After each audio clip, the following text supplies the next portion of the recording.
What's up, sad boys? How we doing? I'm not so great. Disney decided to block my Johnny Tsunami review, which is pending my request for them to unblock it. Apparently, Johnny Tsunami is the line Disney is just not ready to cross. Please unblock my video so the people can see it. Hopefully this one won't get blocked, because today we're talking about a very special album to everyone. It's a staple. It's a old classic album. People will look back and they will say, Blink-182's self-titled changed my life. Todd's thoughts. Todd's thoughts. Todd's thoughts. This album was originally supposed to be named Use Your Erection. They're so fun. The tone of this record doesn't really match that title. Can you imagine? Their turn into very serious, thought-provoking music would have forever been tied down to the word erection. They're the people's band. They're still going strong.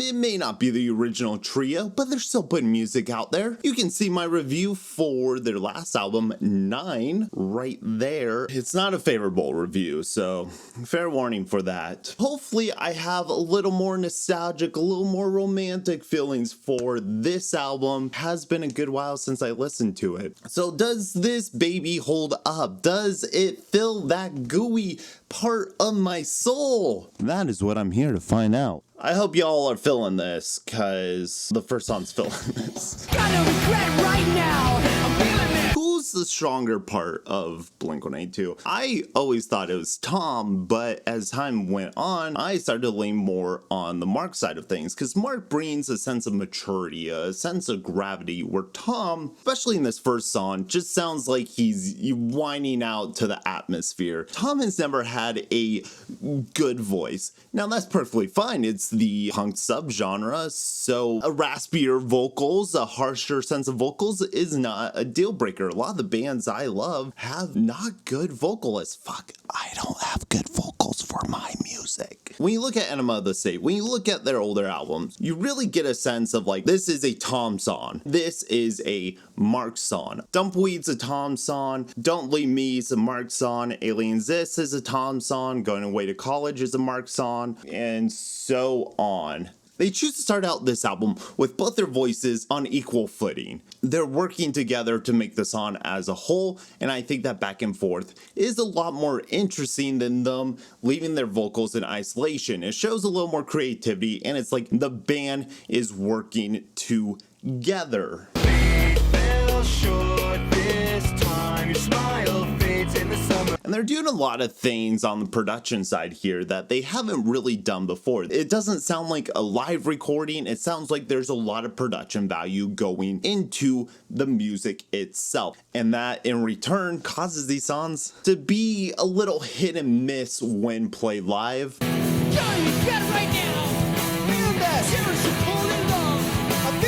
But I mean, that's more my preference in my opinion. Turn all the lights down now. Smiling from ear to ear. It's a good opener. It's very energetic. It's very in your face, and it lets you know that they are progressing to different sounds and incorporating different styles of music. I think it's a great introduction to this album. I like the conversation about like love and lust and eroticism, a little more of a dynamic than their older songs being a little more juvenile and simplistic when it comes to relationships. Something that this album has that I think Angels and Airwaves is sort of missing is the tightness of the music. In Angels and Airwaves, everything is reverbed to the max, which is totally the effect that they're going for. You do have the leveling and the layers on the vocals, but the music itself is very tight and clean, and it gives it this very like energetic, almost crowd feeling to it, even though it is kind of a moodier and heavier song. They're playing a lot more minor keys here. Emo is at its fucking peak. Everyone was fucking dark in 2005. 2005 was dark fucking times, man. You don't know what we lived through. Well, 15 years later, are we any better off? I don't know. Saw you again. I know you fucked him again. Tom is just angry. You fucked someone again. You fucked him again. Someone getting revenge on him, and it's like, it's a toxic relationship, and it's just one of those fuck you songs. You're a bad person, and I'm gonna see how you're a bad person. It's not one that you just want to like throw on like, oh fuck yeah, obvious. That's my favorite, put it on. If you shuffle Blink's entire discography and then Obvious starts playing, I might turn it. One song I will definitely turn. It just feels like they went, hey, can we have a good riddance time of your life? Can we do that? You can definitely start to feel that Cure influence. A swaying acoustic guitar over a bass line. The brushes on the drums. We can live like Jack and Sally if we want. Slight tangent right here, because this is like the most romantic song that every fucking girl in the high school just like held so close to their heart. We can live like Jack and Sally if we want, where you can always find me, and we'll have Halloween on Christmas. What's the point of A Nightmare Before Christmas? To have Halloween on Christmas was to have a Halloween Christmas. They stole Christmas to have Christmas on Christmas. Jack Skellington wasn't like, hey, let's make Christmas more like Halloween. No, Jack was like, dude, this Christmas shit is fucking dope. I want to hit this bitch. Let's kidnap the Sandy Claus and put him in a bag. I don't know why they're referencing Nightmare Before Christmas specifically, because I don't think they really do any sort of pop culture or movie references throughout any of their music. So for it to come in this song, this very sappy, elegant love song, that's great if the movie impacted them in such a strong way, but it sort of feels like Blink-182 pandering to that high school audience, and we fucking took the bait, baby. Reel me in. Jack doesn't really know Sally because Sally's locked away in a tower, and then they meet and sing a song together, and then they're pretty much split up for the rest of the film. So I don't know if Jack and Sally is like the great couple of our generation. Where are you?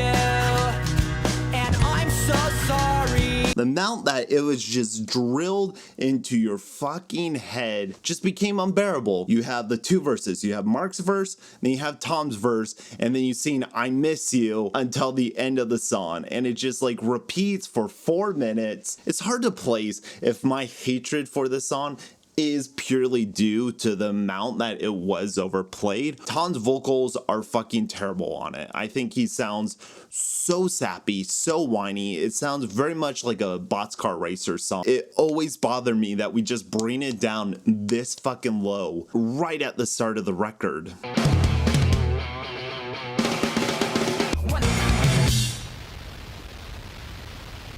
You have this like very twangy, just like wow wow wow wow wow wow wow, kind of a dance hall kind of guitar. Then they like break into and go into their Blink-182 riff, and then we completely just we come to a complete dead stop so we can go to the verse. 6 bottles went down the drain.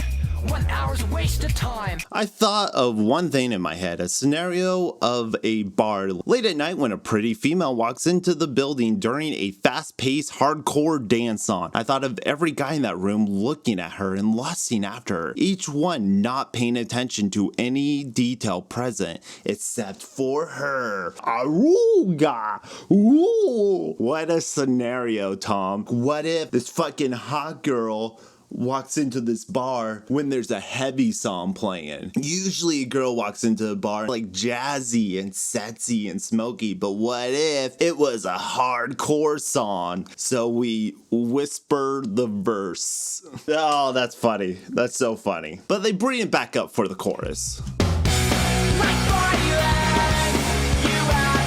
Then we reset and go back into the second verse. You start to feel a pattern once you get to this song. Verse, shorten chorus, verse, shorten chorus, bridge, bigger chorus, do the chorus again. Obvious, I miss you, violence, and to some extent filling this. It does feel like they run out of material for the last third of the song, and they're just like, fuck it, let's just replay what we've been playing, but more so. 5 songs in though, maybe it's time for an interlude. Maybe it's time to really step back and slow things down a little.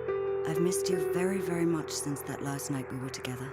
And we'll hold that night especially. This is a very sweet interlude. It is sorrowful and it's sweet. I don't know if it has a place on this record, but that goes straight into Stockholm Syndrome. It's the Stockholm Syndrome interlude, which I don't know if you want to call your grandpa's longing love letter to your grandmother Stockholm Syndrome. Maybe we'll get more context in this song. We haven't really had like a Mark forward song saying the first verse on I Miss You, but the second verse and the chorus was predominantly Tom. This is the first thing I remember. When you take the interlude and this song as a whole, you really feel like Mark crafted this himself. Like he had an idea. He drew inspiration from his grandfather's letters and he wanted to incorporate it in a song. I think when you listen to them back and back, the interlude just kind of gives it a little more context. And I love the instrumentals. They really give you this just like this emotional turmoil. The drops of rain, they fall all over. I never really enjoy this song just because it is simple. The chorus is literally just Mark saying just down, down, down, down. Down, down, down, down. So lyrics I wrote in down are about a picture I had in my head of a boy and a girl inside a car while it's raining outside. So I pictured over and over rain falling on the windshield while this guy is saying these things about wanting to kiss her and make her stay. Fellas, when you have a girl in your car and it's raining and you just want to kiss this girl, how old is this person? I'll try to kiss you if you let me. He's trying to sound younger. He's trying to sound more whiny for some reason. The pre-chorus like hurts. Pick me up now. I need you so bad. But we get a little jazzy. We bring it down for the Fallen interlude. Is it the superior interlude? That's not for me to judge. I think the other one had a little more impact. Hits a little different than the other ones. It's a palate cleanser. That's what I see this as. It's just a palate cleanser. Then we go into just like a classic, energetic pop punk song. Go. Are we all victims of opportunity?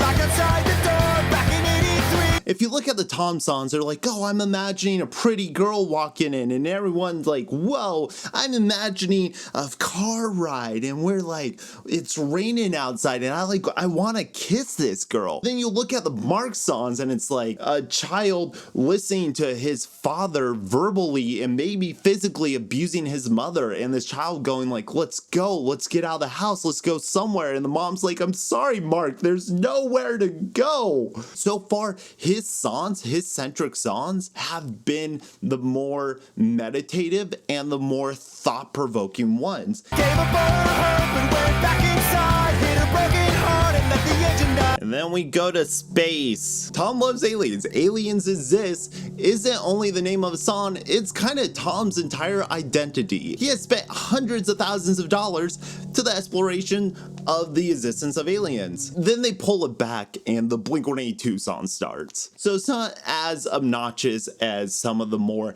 self-indulgent Angels and Airwaves songs. Last night it came as a picture with a good reason, a warning sign. Tom's voice is a little more subdued on this track. When he kind of dials it back a little, I think it works a lot better with the song, especially when it's just like this very simplistic do da da da da da da da da da. Should I go back? Should I go back? Should I? This is one of the few Tom songs on this album that I feel like plays into his strengths and plays into Blink's strengths. The instrumentals are a little simplistic on it, but I think it gets the point across, and that moody space intro instantly conjures up the imagery that they're thinking of. That's Tom's greatest asset. He's able to create imagery just with instrumentals. And then we go into probably their just like the most classic Blink-182 pop punky song on this album. The only one on here that I feel would not be out of place on Take Off Your Pants and Jacket. Like that Travis really takes the lead on this, and then you have Mark's bass come in. Such a sweeping romantic tone to it. It's a very catchy, formulaic pop song. I think the production really elevates it. You have a lot of 80s influence, but you also have a lot of that classic Blink-182 influence. And I think the heavier drum kit really brings an interesting sound to it. Travis is fucking killing it on the drum track. I think his fills are just tight. It's really the production on this song that elevates it. I don't know if it deserves a place on this record. It feels like a leftover or like a B-side from one of their older albums. Our signals are getting lost in the ether. God damn it. I don't know why this album felt like it had so much importance. It's like the presentation, the album cover feels very simple. It doesn't feel juvenile. The music qualities and the sound feels more mature. Here's a song about a high school relationship, literally about a friend riding his bicycle over to the prettiest girl in town, only for her to throw water on him. Holly's looking dry, looking for an easy target. Let her slit my throat, give her ammo if she'll use it. Caution on the road, lies and hidden danger. Southern California is breeding mommy's little monster. If you go to Blink-182, you expect this kind of thing. I guess my problem is with the presentation. I'm expecting something more. You can have silly songs. This feels so juvenile. I don't know what Tom's obsession with childhood romance. First song on this album felt like it was promising something more reflective of who they are as mature adults. It's the same well. They're just gonna drink that water. Getting Robert Smith to sing on this track, brilliant idea. These last three songs were probably my favorite.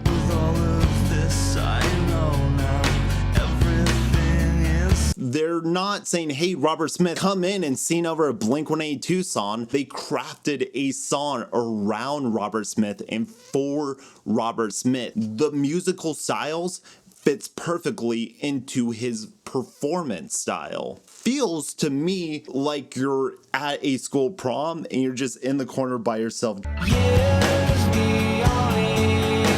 I don't know who Holly is, and I don't know why Holly came back. So the previous song, Holly was California's mommy's little monster, but now Holly is using him. Holly is the girl that's using him. Another night with her, but I'm always wanting you. Are you spending another night with Holly, but you're always wanting someone else? Or are you always wanting Holly? This comes to another issue. I forgot to bring this up during I Miss You, but another issue I have, when you have multiple men singing about the same relationship, are they all singing from the same protagonist perspective, or are they all singing from their individual perspectives? Having another person take a verse takes away from that personal feeling. I know it's a fictional scenario, but I'm trying to follow the fucking plot line, especially when you're bringing Holly back and now there's a storyline I need to follow. I don't know these characters. I don't know their arc. What are their interests? What are their personalities? What is the character's spine? Love this song. Nothing bad to say. Cut the skin to the bone, fall asleep. The Mark songs are the best ones on this album. You can definitely tell Tom's trying to take this frontman role. Mark's work is just so much stronger, which is really why Plus 44 is the best thing to come out of this band. Everything Mark's trying to do, he explores so much further on that album. It's probably my favorite on this album, and I feel like it's kind of a dark pick. Let me know your favorite one off this one. I mean, I'm curious to hear. I need some more time to fix this. And then we have a 6-minute long Tom DeLonge jerk off fest. Just a big, gigantic song. The last two songs I feel like are the most indicative to the two directions they went. Here's the Letter for You feels very much like what Mark would do with Plus 44, and I'm Lost Without You feels like it directly flows into that first Angels and Airwaves album. You can see the two paths that they take and then ultimately come together to try and stitch together their band. Overall, this album will always hold an interesting place in my heart because it's like you can't replace your childhood, and I can't deny the sheer impact it had on me. I feel like I got the idea of what they were doing and what they were saying at the time, but I didn't fully understand it. 15 years later, looking back at it, there's a lot of things that strike as contradictory to the presentation that they're giving with the album. It falsely makes Blink-182 seem a little more important than they actually are. I think Tom's voice is really strained on a lot of the parts that doesn't mix well. I have to give this album a soft jam it. That was Blink-182's Blink-182, or Use Your Erection, if you're in the know, I guess. Thank you for watching. I'm greysontodd. If you like more reviews, commentaries, please subscribe. Check out my other videos. My God, I have playlists. Stay sweaty, everybody. Listen to some good shit. Be posy. Fucking just vibe, all right? Toodles.